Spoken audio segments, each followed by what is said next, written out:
Oke, di video ini saya akan menjelaskan tentang genetika virus hewan.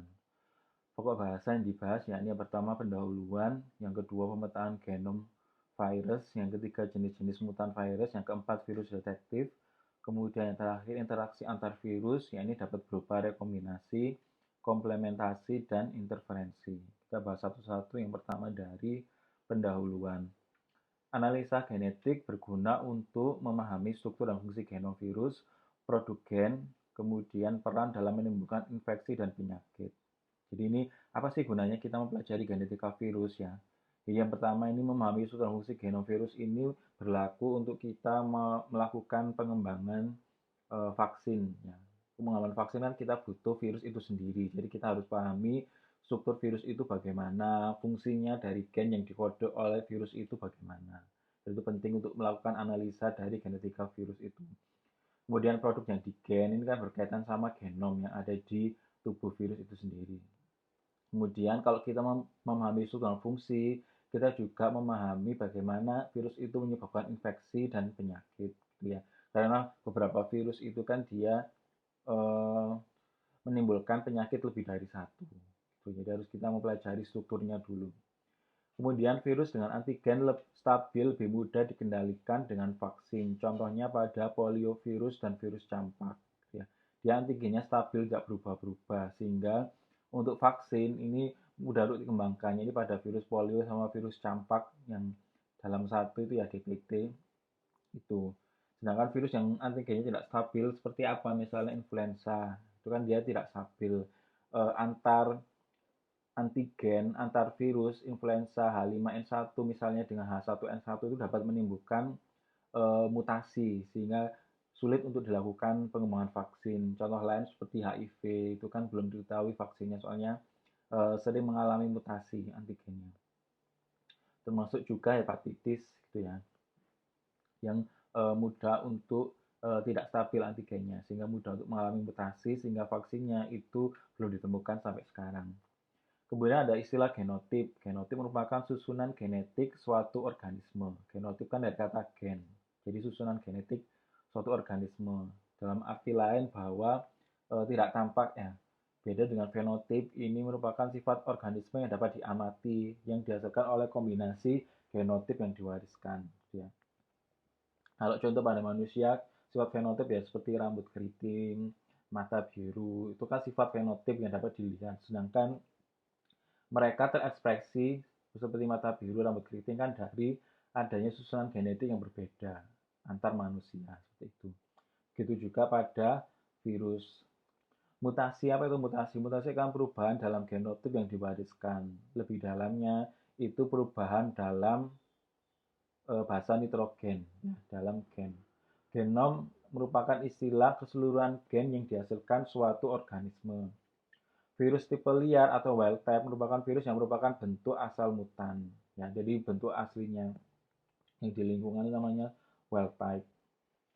Kemudian pemetaan genom virus merupakan teknik pemetaan penataan ulang atau reinforcement mapping telah digunakan pada virus influenza A yang mengandung 8 segmen dan masing-masing menjadi satu protein.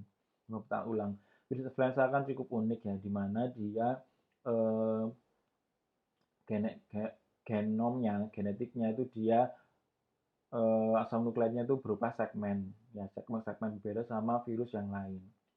Endonuklease retriksi ini merupakan suatu enzim yang digunakan untuk mengidentifikasi galur spesifik virus DNA, dilakukan inkubasi dipisahkan berdasarkan ukuran gel dengan elektroforesis. Gitu ya. Jadi ini biasanya enzim ini berguna untuk memotong suatu ukuran dari suatu gen, ya. Kemudian kita bisa menentukan ukurannya berapa dan kita identifikasi galurnya. Itu. Kemudian jenis mutan virus. Genetika klasik virus hewan dilakukan metode kuantitatif yang sensitif dan akurat seperti plug assay. Nah, parameter yang digunakan yaitu untuk mengidentifikasi jenis mutan. Jenis mutan itu artinya virusnya itu kita modifikasi di suatu laboratorium untuk suatu kebutuhan, misalnya pengembangan vaksin atau yang lain sebagainya, gitu ya. Yang untuk mengetahui apakah virus ini berhasil mutan atau tidak, kita dilakukan pengukuran seperti yang pertama deteksi mutan berupa morfologi plak.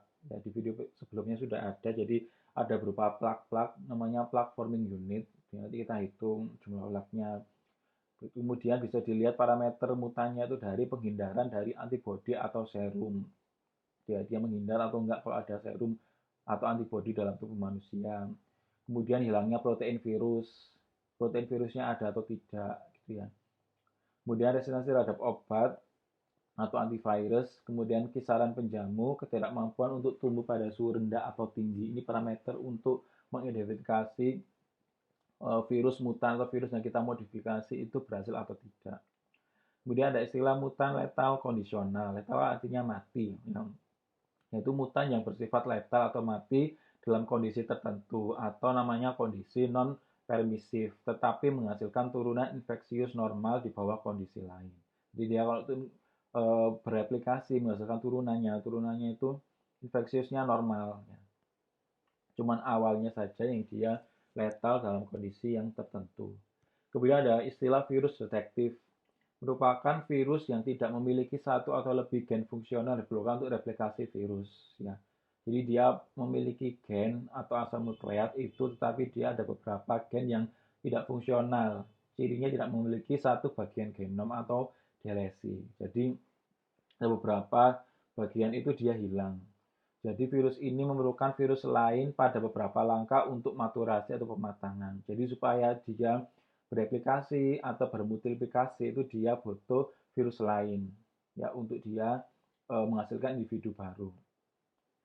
Contohnya virus satelit yang terkait dengan adenovirus dan hepatitis D yang bereplikasi jika ada koinfeksi dari hepatitis B.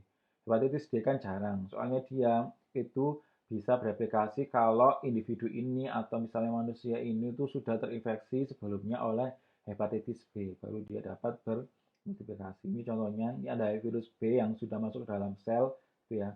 Jadi orang yang terkena virus hepatitis B itu dia rentan untuk dia terinfeksi oleh hepatitis D. Hepatitis D ini bisa masuk, kemudian dia bisa bermultiplikasi di dalam sel penjamu inang. Seperti itu. Kemudian yang terakhir, interaksi antar virus itu ada 3. Yang pertama rekombinasi, yang kedua komplementasi, yang ketiga interferensi. Rekombinasi kan kombinasi, V kan artinya mengkombinasi ulang. Jadi kombinasi ulang dari beberapa gen virus ini menghasilkan virus progeni. Progeni itu artinya rekombinan yang memiliki ciri yang tidak ditemukan sekaligus dalam salah satu produk induknya. Kenapa? Karena dia sudah dikombinasi. Misalnya virus A dengan virus B itu kita ambil beberapa gen, kemudian kita jadikan satu, itu namanya virus progeni atau rekombinan. Kita susun ulang. Gitu ya.